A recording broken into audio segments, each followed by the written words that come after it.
p.m. at 5 p.m. with Frank Partridge and Valerie Singleton. Tonight, reports of 100 Soviet tanks heading for Boris Yeltsin's Moscow headquarters. Bush tells Yeltsin, "We support your bid to restore Gorbachev to power. Europe takes economic action." And the government announces plans to prevent another pin-down, but there are claims it still continues.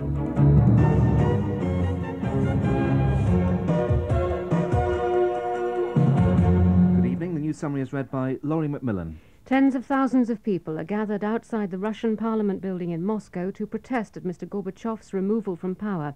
The Russian president, Mr. Boris Yeltsin, is still inside the building, but there are reports that women and children have been urged to leave the area amid warnings that Soviet troops may be about to attack. One report on a clandestine radio station says that tanks are moving towards the Parliament building. There have also been mass demonstrations in Leningrad and in the Moldavian capital Chisinau, and miners in a number of coal fields in Siberia have gone on strike. President Bush has made a strong statement of support for Mr. Yeltsin. Both he and the Prime Minister, Mr. Major, have spoken to the Russian president by telephone. Mr. Bush stressed Washington's backing of Mr. Yeltsin's efforts to restore Mr. Gorbachev as the constitutionally chosen leader of the Soviet Union. There'll be a full report on the latest events in the Soviet Union in a few moments. European Community foreign ministers have condemned Mr. Gorbachev's overthrow. They've agreed to suspend all economic cooperation. Within the past few minutes, the Foreign Office has advised people not to travel to the Soviet Union unless their journeys are absolutely necessary. Briefly, other news: the leaders of Yugoslavia's 6 republics are meeting the federal presidency in Belgrade in an attempt to solve the crisis in the country. Earlier, Croatia accused Serb rebels and federal army units of attacking civilian targets in the regional capital Osijek. The government has recommended that there should be a greater number of qualified staff in children's homes, as well as more regular inspections. The recommendations were made in response to the pin-down scandal in Staffordshire. Laurie, thank you.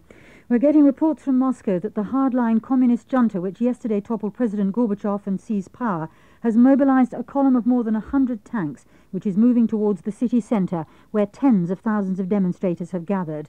The reports quote the radical radio station Moscow Echo. There's been no independent confirmation. The people have spent the day outside the Russian Parliament building, voicing their support for Boris Yeltsin, who's become the focus of resistance to the communist takeover. We're going over to Moscow now live and to our correspondent Bridget Kendall. Bridget, what can you tell us about the tanks that we've heard that are approaching the Russian Parliament? Valerie, I can't confirm that approach for you. We only have this one source at the moment, Echo Moskva, which was closed down yesterday, has gone back on the air today. But certainly there is great tension at the Russian Parliament.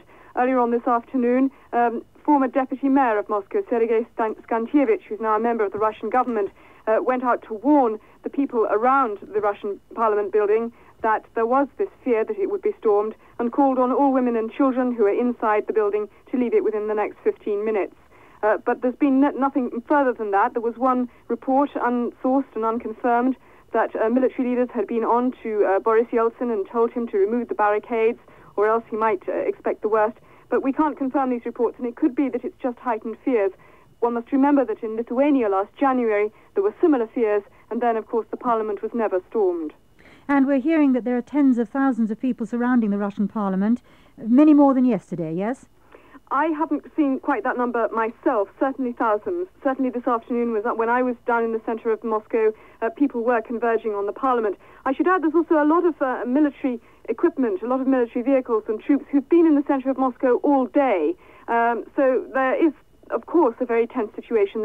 Has been all day the possibility of a conflict.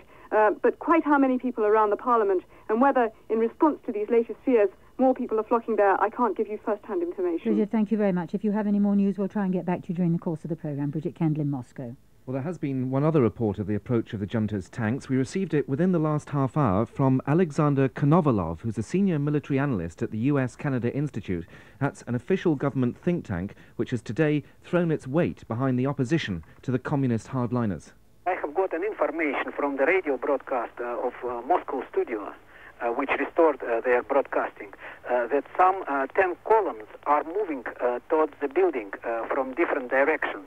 And the big group of the people's deputies of the Russia parliament left to meet them and to try to explain what they are forced to be the participants of the crime. but it's impossible to exclude completely the possibility of the storm, military attack, and a big bloody event. How reliable are these reports that the tanks are approaching? It's 100%, it seems to me, because it's an information from the Russian parliament building. Do you see confrontation now as inevitable, or do you think the tanks, the military commanders, can be persuaded to move off whence they came? It depends, because previous attempt last morning failed because tanks and personal carriers were stopped nearby the building because the pedestrians tried to stop them, and this attempt was successful.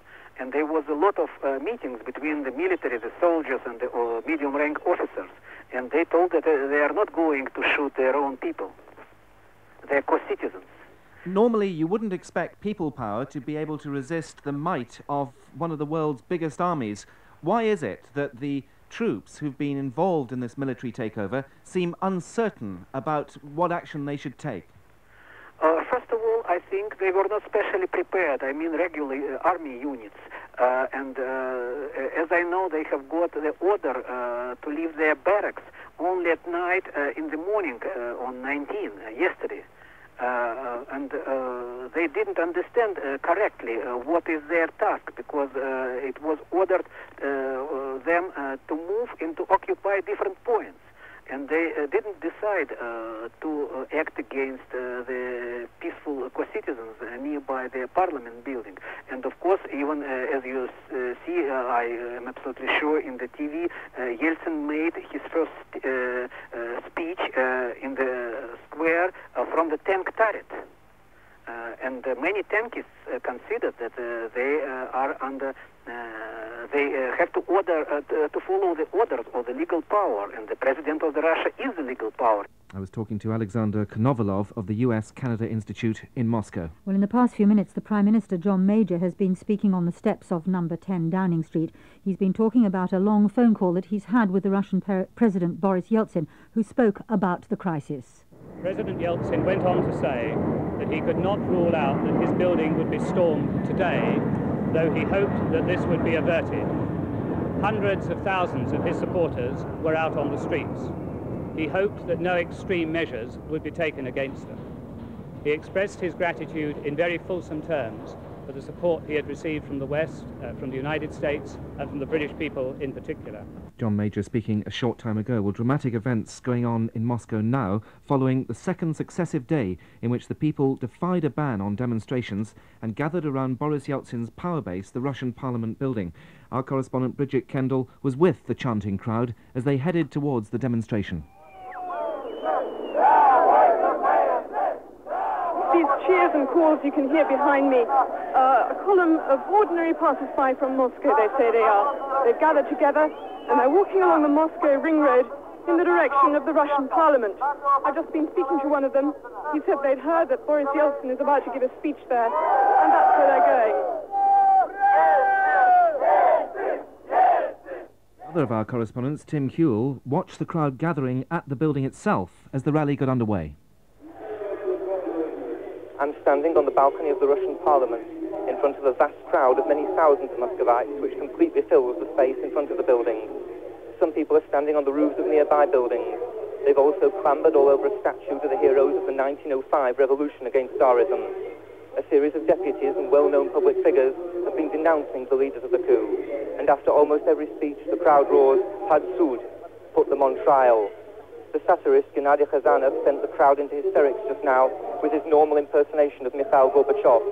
For once, I had the impression that Muscovites actually feel affectionate towards their now deposed leader. Another speaker appealed to the crowd not to let the Soviet Union descend to the level of a banana republic, where anyone could seize power in an overnight coup. And Andrei Sakharov's widow, Yelena Bonner, has just raised an enormous roar of approval by telling the crowd to stand up for their human dignity. It's an impressive display of support for the Russian leader, but it's still unclear whether Mr. Yeltsin can carry the momentum forward and persuade Russians to join the general strike he's called to topple the leaders of the coup. Tim Hewell at the Parliament building. Well, finally, the man the crowds have been cheering for, Boris Yeltsin, came out to address them. Dear Muscovites, it is true that we have to take precautions because the junta which has come to power will not stop short of anything in order to retain their power. In democratic Moscow, the conservative forces will be stopped. Democracy will triumph. This morning, Mr. Yeltsin sent the new leader, Gennady Yanayev, his series of demands. They include a call for a meeting within the next 24 hours between the Russian leadership and Mr. Gorbachev, with the suggestion that Mr. Yanayev also attends. The letter also says doctors from the World Health Organization should be allowed to examine Mr. Gorbachev within the next 3 days. If he's found to be fit, he should immediately resume his duties as president. The letter calls for the immediate end to the state of emergency in Russia and the removal of all restrictions on the media. All threats against the Russian leadership should cease, all troops should go back to their barracks, and the State of Emergency Committee should be disbanded. So far, there's been no response from the ruling junta. Well, there are huge demonstrations today in Leningrad, where the city authorities, who support Boris Yeltsin, say attempts to impose a state of emergency have failed. The local KGB general is even reported to have denounced the coup. The thousands who took part in today's rally made clear their opposition to the coup and their support for Yeltsin.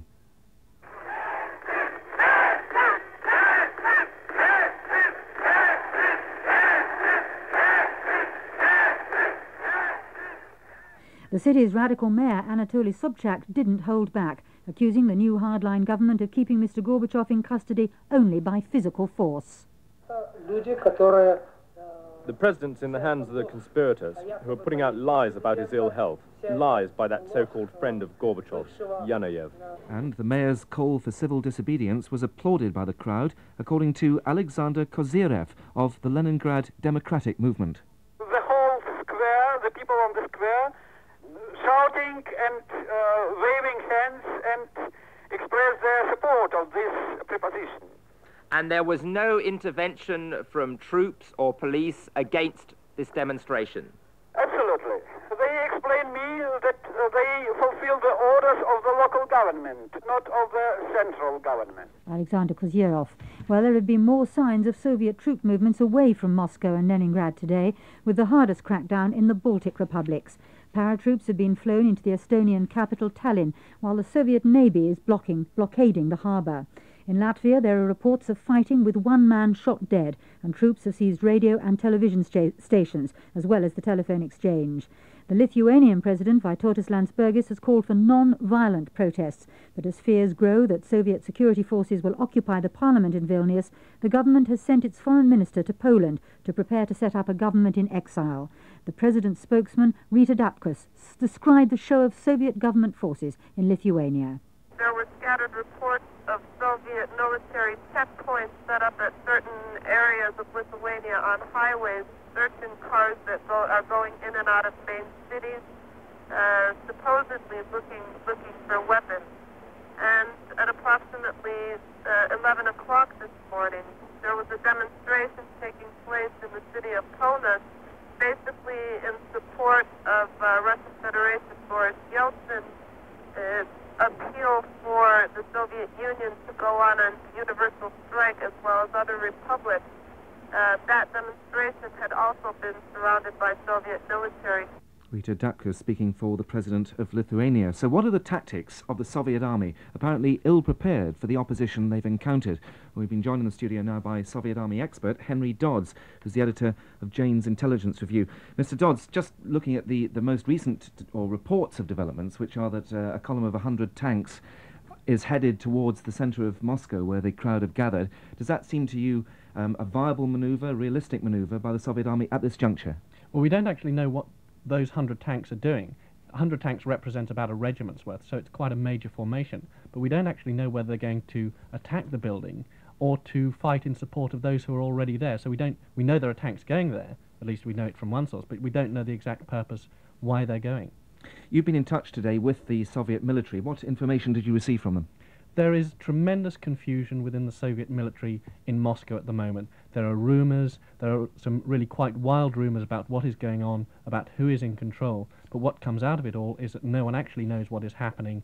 Everyone is very worried about really who is going to take charge and what the sequence of events is going to be, and no one really knows who they should be taking orders from. And what about at the far-flung corners of the Soviet Union? We've been hearing about paratroops in Tallinn and the Navy blockading the harbour. Any news of those manoeuvres at all? News from the outlying parts of the Soviet Union is even harder to get than from Moscow itself, and it's really very difficult to say with any certainty what is going on out there. The situation in Moscow and Leningrad, we know, is desperately confused. It's really anybody's guess what's going on in the rest of the Soviet Union at the moment. We keep talking about this confusion, this uncertainty. Is it clear to you, or can you speculate about which regiments in the army are being loyal to Yeltsin and taking their orders not from the junta, but from the Russian Federation? What's very interesting is that one of the units that is now defending the Russian Parliament building comes from one of the airborne divisions. Now, the airborne divisions traditionally should be true to the centre, to the regime that's now in place in the Kremlin. But there are a lot of Russians in these airborne units, and it seems that those Russians have responded to the nationalist call from Yeltsin and are now rallying to the Yeltsin banner. We can't say which units are going which way, but it looks as if the appeal to Russian nationalism is really having some effect. Is it likely that the military commanders will take a look at these people and merely replace them with regiments who are more likely to go along with what they say? The problem that the new hardline regime has is actually working out where their power base is, and the political officers and the KGB within all these units will be trying to work out where the support lies. But the difficulty that the hardliners have had all the time, and which will get worse as time goes on, is really working out who they can trust and who they can't. They must have known they were going to run into this show of people power that we've seen today so dramatically on the streets of Moscow and Leningrad. Is it possible that they simply didn't expect it and they were ill-prepared, not ready for this operation? It seems now as if the people behind this coup had underestimated the resistance they would meet. But speaking to military sources in Moscow earlier on today, there was a feeling there that there was something unreal about this coup and that this wasn't a real coup at all, because Yeltsin was still at liberty, and the Russian communication lines were still in place. And so there's a feeling that there's some bigger scheme going on, but no one can quite say what it is at the moment. Henry Dodds, Jane's Intelligence Review, thanks very much for joining us. It's almost 18 minutes past 5. You're listening to PM, tonight's main headlines. The Prime Minister, John Major, has given details of a dramatic telephone call he's had to the Russian President Boris Yeltsin. Mr. Major said the Russian leader had told him that tanks were moving towards the Parliament building and he did not have much time left. President Bush has also expressed strong support for Mr. Yeltsin and his efforts to restore Mr. Gorbachev as Soviet leader. Thousands of people have been demonstrating their support for Mr. Yeltsin and Mr. Gorbachev in Moscow and Leningrad. Miners in a number of Siberian coalfields have gone on strike. And European Community foreign ministers have decided to suspend economic cooperation with the Soviet Union, but humanitarian food aid will continue. Now we move the stage for a moment from Russia to Britain, because child abuse is still going on in children's homes, according to the National Association for Young People in Care. Letters. And surprisingly, we've had remarkably few phone calls from you about what's going on in the Soviet Union. I think you must all be glued to your radios, televisions and newspapers. But Joan Simons of London did pick up the phone. The West, she says, especially Britain and America, want to see Marxism well and truly buried, and our foreign policy has been directed towards that objective. Western economies have known perfectly well for many years that a free market in the USSR would produce social and economic chaos.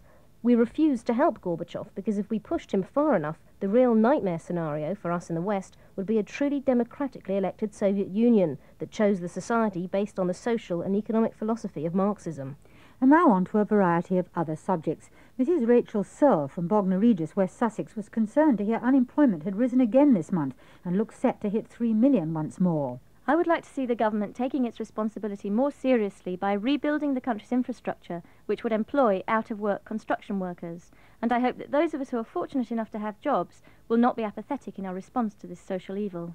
From Llandudno, Lois Topping says Tories have warned for years that workers would price themselves out of jobs if they persisted in pay demands above the rate of inflation. The anti-Tory lobby has had a good innings, she says, and we should put the other view. It's common sense that a struggling firm, just about able to keep its head above water by employing 100 men at £200 each, can only afford to employ 90 men at £220 when the union has forced through a 10% pay increase.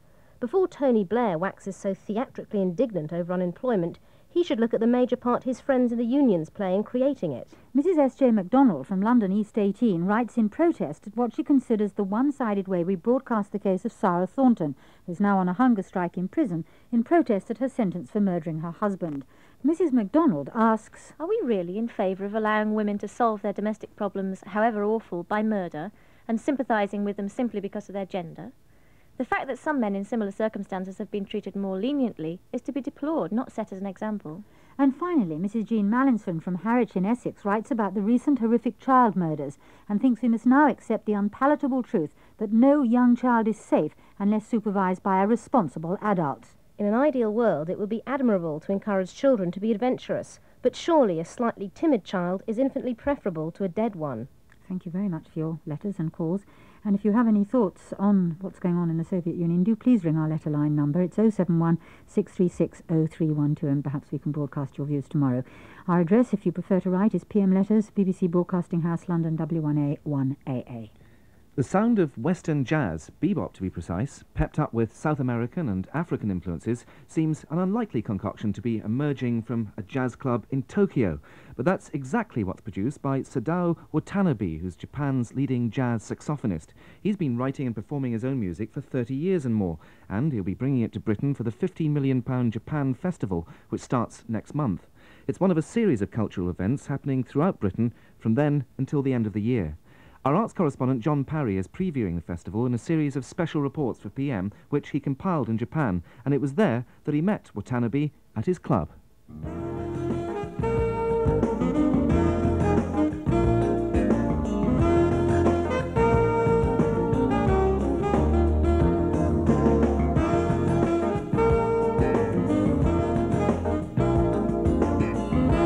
The sound of jazz Watanabe style.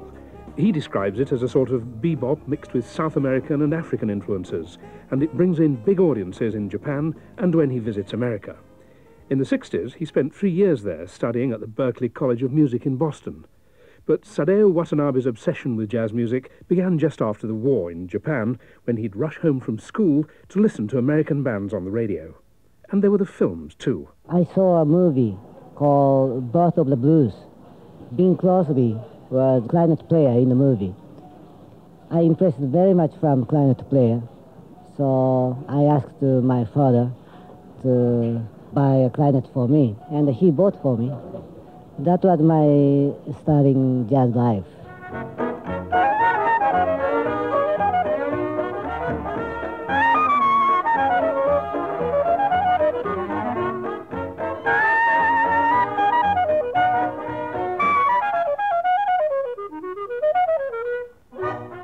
But under the influence of the New York saxophonist Charlie Parker, Watanabe quickly moved over from clarinet to saxophone and from the blues to bebop, all highly charged and emotional music. Unusual for a Japanese musician to adapt to such music, I suggested. No, the Japanese people are very emotional people.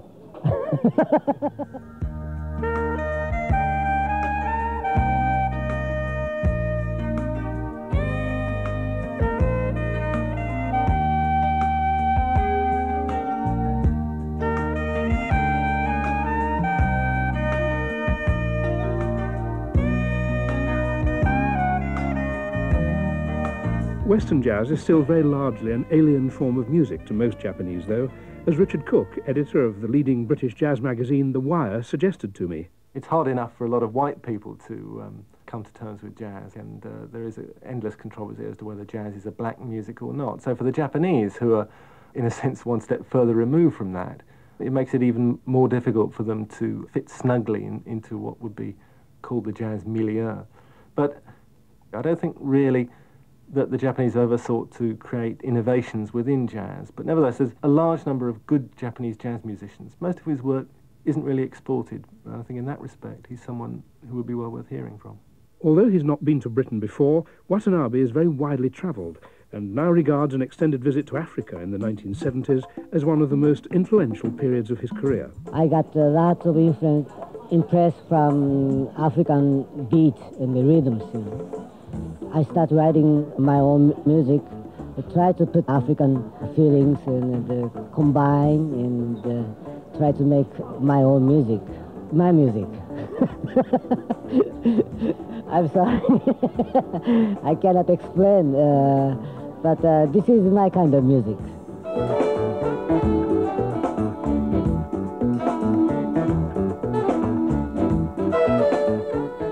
Japanese are making the jazz world shrink. That report from John Parry, our arts correspondent, and John's next preview of the festival looks at the first Japanese production of Hamlet.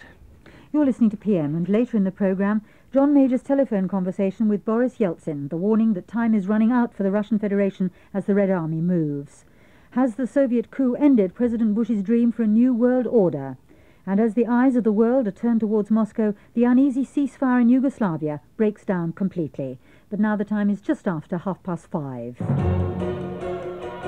With a summary of the news, we've been joined by Laurie Macmillan. The Prime Minister, Mr. John Major, says he's been told in a telephone call to Boris Yeltsin that Soviet tanks are moving towards the Russian Parliament building, the focus of opposition to the new Soviet regime. Mr. Major said the Russian leader had not ruled out the possibility that the Russian Parliament building would be stormed. The Prime Minister said he backed demands for Mr. Gorbachev to be freed.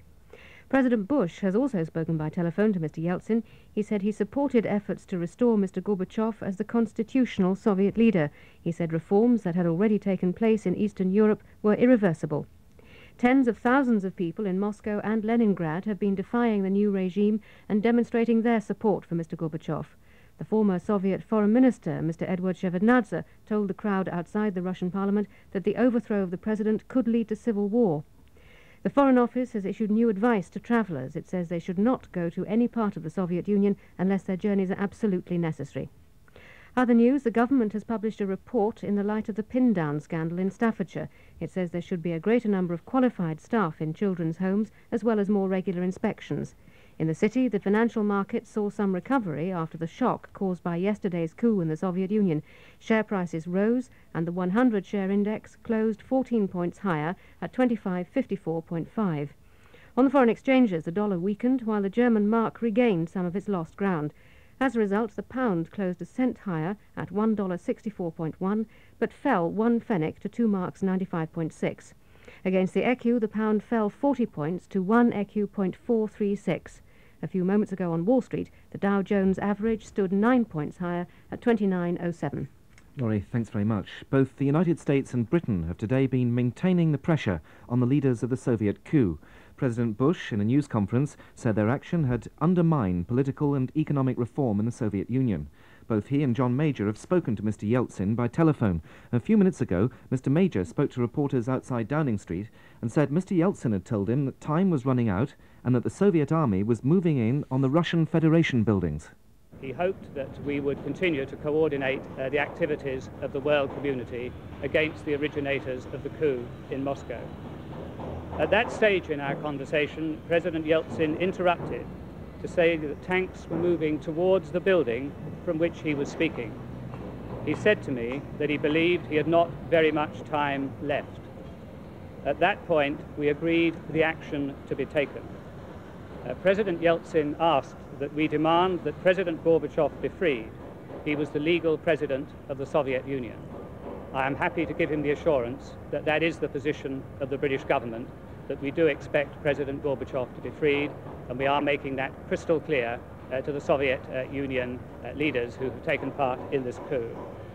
Secondly, he asked that we should demand the establishment of communications between President Gorbachev and President Bush in Washington and myself in London. I promised I would carry those points further and make those demands. Thirdly, in the light of the allegations about President Gorbachev's health, he asked that we demand that President Gorbachev be independently examined in order that his health might be determined. We shall certainly do that this afternoon. And fourthly, President Yeltsin asked for us to continue to give as much public support as possible for the reform movement in the Soviet Union and for the position in particular that existed within the Russian Republic. I was able to give him that assurance as well. We concluded our conversation, not at all certain what will happen in the next few hours, by saying that we would endeavour to keep in touch over the next few days in whatever way we could. John Major speaking at Downing Street within the last half hour. European foreign ministers met in The Hague this morning to discuss what concerted action they could take towards the Soviet Union. They were surprisingly in broad agreement. They have condemned the takeover as a clearly unconstitutional act and a flagrant violation of Soviet international obligations. They have demanded Mikhail Gorbachev's immediate reinstatement, have suspended economic aid and cooperation to the Kremlin, and have called for an emergency summit meeting of EC heads for later this week.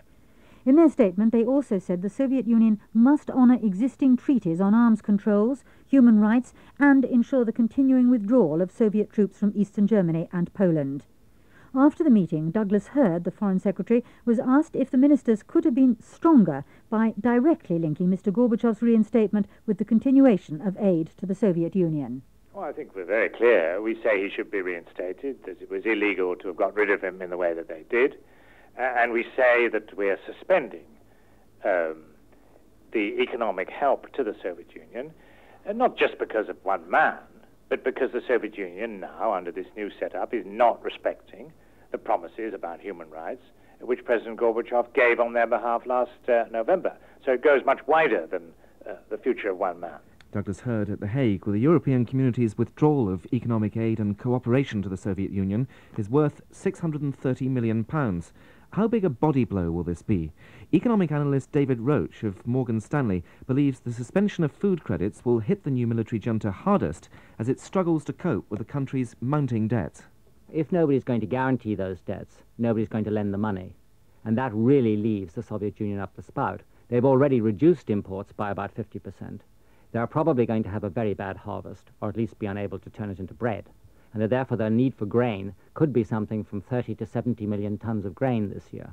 If they don't get guarantees for credit lent to them, then they're not going to be able to buy the grain. The Emergency Committee must have known that Europe wasn't exactly going to fall in with their plan, and they must have devised an economic plan to take the Soviet Union through the next few months. I think it's most unlikely that they have. The decree which the junta, as I call it, or the Emergency Committee, as some other people call it themselves included, which they issued yesterday, was not an economic plan. It was a series of hastily cobbled together emergency statements and appeals and some self-seeking publicity to make themselves popular. But the fact of the matter is, these people are members of the Communist Party. These people are the representatives of every single bastion of anti-reformism in the Soviet Union. They have absolutely no idea what to do about the Soviet economy. One of the reasons the Soviet economy is in the mess it's in is because these people ran the place for the last 70 years. Now, how on earth are they going to dig themselves out of a hole which they at least dug 3/4 of? And the answer is they don't know what a market economy means, and they are certainly unwilling to put it into action. And the result is much more likely to be an even hastier demise of the Soviet economy, rather than any improvement. If the Soviet Union is riddled with inflation that goes to 200 or 300%, and the food queues grow longer, and the recession economically gets worse there, what effect will it have on the rest of the world, particularly Western Europe, and should we be concerned about it particularly? There are consequences of that for the West. First, you'd have to shut your borders, because you're going to have massive movements of people trying to get out. That's why you've got 40 ships blocking Tallinn at the moment. The second thing you've got to realize is that, of course, it has a consequence for Europe's economy and for the world economy. If you have a massive area like the Soviet Union with 298 million people going haywire, then what is going to happen is that people are going to take their money out of Europe and put it someplace else. You'll have higher interest rates, longer recessions, weaker currencies, and all the things we don't like very much. David Roach on hard economic times ahead for the Soviet Union. Well, the uncertain future of Europe's relations with the Soviet Union has supplied new ammunition to those campaigning against defence cuts. But in spite of mounting pressure, the Defence Secretary, Tom King, has today repeated his insistence that he will not halt the progress of the military cuts first announced last year. Mr. Gorbachev's presidency of the Soviet Union was not a condition for their implementation, he said. We simply have to wait and see what happens. I think some people may be under the impression that the changes that I announced, on which consultations are taking place on the ways in which they might be carried through, that they were going to happen in the next few weeks, even the next few months. We're talking about changes, a number of which won't happen for 3 or 4 years. And so we shall watch and see whether some of the assumptions, some of the understandings on which NATO reached its decisions for lower force levels, whether those are borne out. No change from Tom King, but in an interview on American television, former Prime Minister Margaret Thatcher raised the political stakes with a strong demand for an immediate end to defence cuts, while any possible threat to Europe's security remained. We have a new situation which requires a new defence assessment. So cuts should not be implemented at present. We should make that new assessment with the military, together with our other duties around the world, which we have occasion to know because of the dictator in the Gulf as well. When we've made that assessment, we must make military provision equal to the need. That is vital to the defense of freedom and liberty in the West.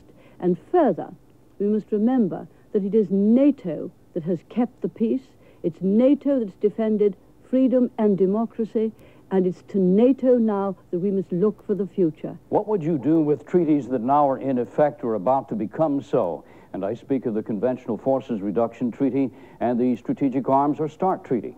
It will be even more difficult now to verify that what they say they would do would be done. It was already difficult even in the time of President Gorbachev. We couldn't easily find the truth about chemical and biological weapons, and it's difficult to know the precise truth about nuclear weapons. That too has to be reassessed. We cannot trust a government which is put there by a coup. We would never know when there'd be another coup, so we couldn't trust the present people or future people. Margaret Thatcher's advice to the Defence Secretary. We've now managed to get back to Moscow, and we're going back to the streets of Moscow, where our correspondent Kevin Connolly, I believe, is in a police post. Kevin, what can you tell us about what is going on the streets? Hello, Kevin. Hello? Hello, Kevin Connolly. Can you hear us? This is PM. Hello? Hello, Kevin. I'm afraid we're having trouble getting through to Moscow. If we can get there, we will get back again as soon as we can. Meanwhile, we move to Yugoslavia, and the fragile truce in Croatia was broken early today when Osijek, the provincial capital of Slovenia, was attacked by mortar shells. Several people were killed, all civilians, and a number wounded in what the Croatian authorities are calling a deliberately combined attack from Serbian rebels and Federal Army units. There have also been reports of clashes in other parts of the Republic. The action came only a few hours before Yugoslavia's presidency was meeting to try and find a solution to the continuing crisis. The talks are still going on, but Croatian authorities are warning that they may take radical action if no speedy solution is found. Ante Babic, a spokesman for the Croatian president, said one of the victims of the attack in Osijek was a woman fleeing violence elsewhere. It really showed how merciless the terrorists and the army is. You can imagine what sort of reaction it caused once the people realized that that woman was a refugee from a town nearby. She left her house and the village several days ago to look for safety in Osijek, and now she met the horrible end from the hands of the terrorists in Osijek as well. Well, we've been joined in the studio now by Chris Sveach from the Royal Institute of International Affairs. Chris, this breakdown, this attack on Osijek, does this really mean the ceasefire really now is finished and it's civil war? It does mean that the attackers want to go on. They want to prevent any consolidation of the situation, which would allow the Croats to regroup and hit back. And essentially, I think what is wanted is the crisis at the top to provoke perhaps the resignation of the president of Yugoslavia, Mesic, a Croat, and a complete breakdown which would allow a further offensive. In other words, making Croatia ungovernable. Yes. Chris, I'm very sorry to interrupt you like this, but we have managed to get a line back to Moscow. If you'll forgive us, we're going there immediately. Frank. Yes, we've re-established communications, and I gather one of our correspondents in the city, Kevin Connolly, is at a police post. Kevin, what can you report? There's an atmosphere of enormous tension here. I'm watching the people who are preparing the defense of the Russian Parliament building against any attack which might come from troops loyal to the Kremlin, settling down for the evening. They're bringing in food supplies. They're changing wet flak jackets for dry ones. They've been outside on guard duty in driving rain for hours now. Through the windows, there's an extraordinary sight now. Thousands of people have heard rumors that tanks may be on the move somewhere in Moscow. They are streaming through soaking wet streets to the square which surrounds the building. They're carrying the red, white and blue flag of non-communist Russia. I can see fluttering over their heads in the distance. They're forming what they describe as a human wall around the building, rather in the style that Lithuanian protesters did in January when their building was attacked by Soviet Interior Ministry troops. Further away towards the Parliament building itself, I can see the work of improving the hastily improvised barricades continuing, and the first watchfires of the night are now being lit. Evidence that they are prepared for a long vigil here, although they fear an attack may be imminent, they say. But no more than rumours that the tanks are approaching, no sign of them at all. Well, Mr. Yeltsin and some of his advisors have said that from time to time the whine of tank engines could be heard drifting across the Moscow River, not far from the Russian Parliament building. There have been movements of troops during the day, of course. It's difficult to know what the purpose of those movements has been.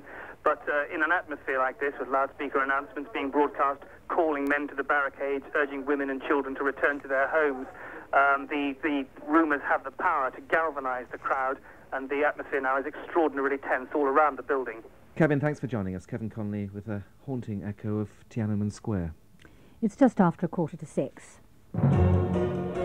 Tonight's main news. The Prime Minister, Mr. John Major, has given details of a dramatic telephone call from the Russian President, Mr. Boris Yeltsin, about the latest situation in Moscow. Mr. Major said Mr. Yeltsin had told him the Red Army was on the move.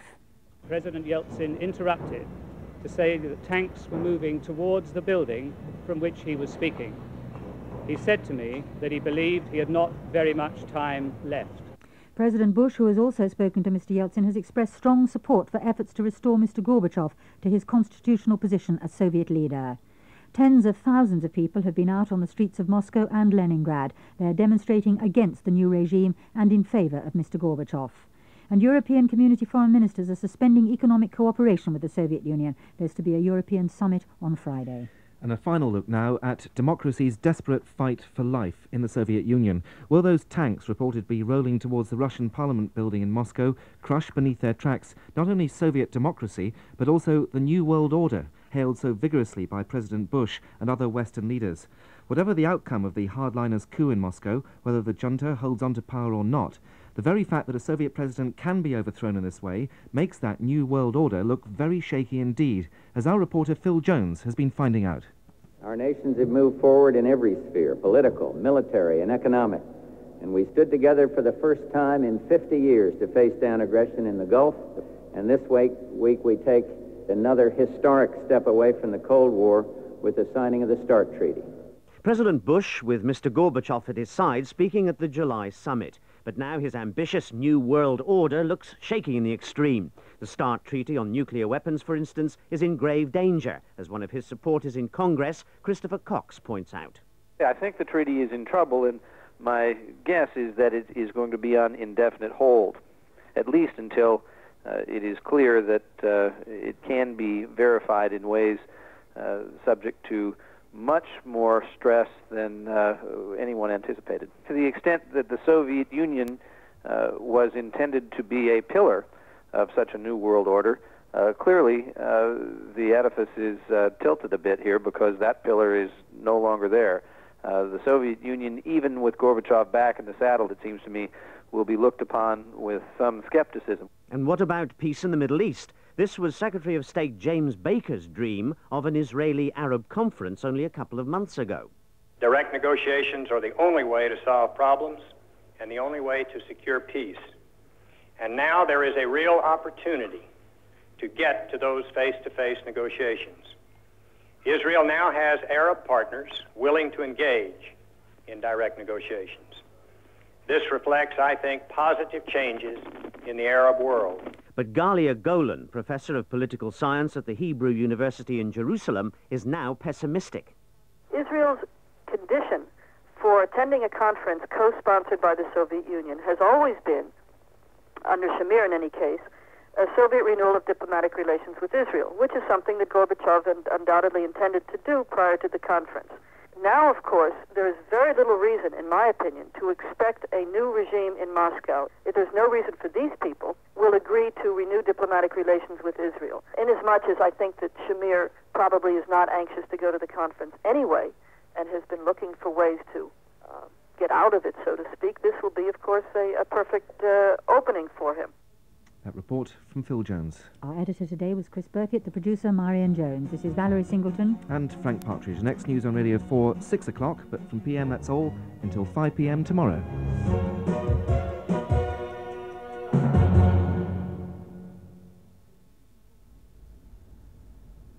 Now here's the shipping forecast issued by the Meteorological Office at 1700 today, Tuesday, the 20th of August, 1991. There are warnings of gales in Rockall, Hebrides, Bailey and Faroes. The general synopsis at 1300. Low 100 miles west of Bailey, 990, moving rather quickly northeast, deepening 976 by 1300 tomorrow. Low soon forming over Finisterre, expected Seoul 1007 by same time. High Plymouth 1024, expected North Germany 1022 by that time. The area forecasts for the next 24 hours. Viking north at Sierra, southwesterly 5 or 6, but westerly 4 in north Atsira at first. Rain at first, moderate or good. South Atsira, northwest backing southwest 4 or 5, mainly fair, moderate or good. 40s Cromarty 4th, southwest backing south 4 or 5, drizzle at first, moderate or good. Tyne Dogger, southwesterly backing southeasterly 4, mainly fair, moderate or good. Fisher, German Bight, northwesterly 4 or 5, backing southerly 3 or 4, fair, good.